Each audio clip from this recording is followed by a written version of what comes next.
Hello.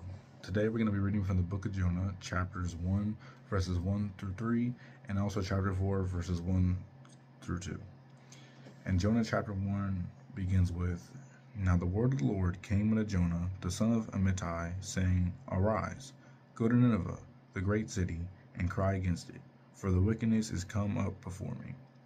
But Jonah rose up to flee unto Tarshish from the presence of the Lord, and went down to Joppa, and he found a ship going to Tarshish. So he paid the fare thereof, and went down into it to go with them unto Tarshish from the presence of the Lord.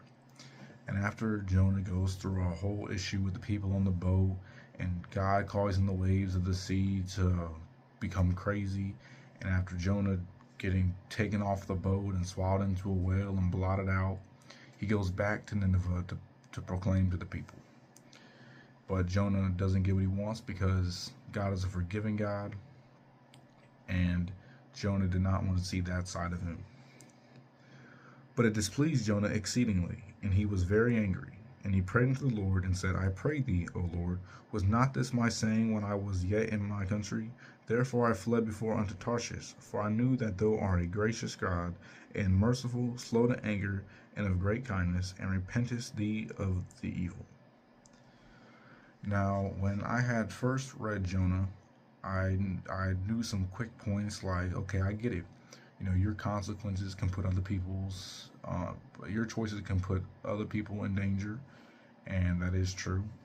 But I felt to myself that there was a bigger moral to the book of Jonah, and it came to me later on that the love of God is frustrating, and Jonah himself experienced it. And that's what we see a lot in this world today.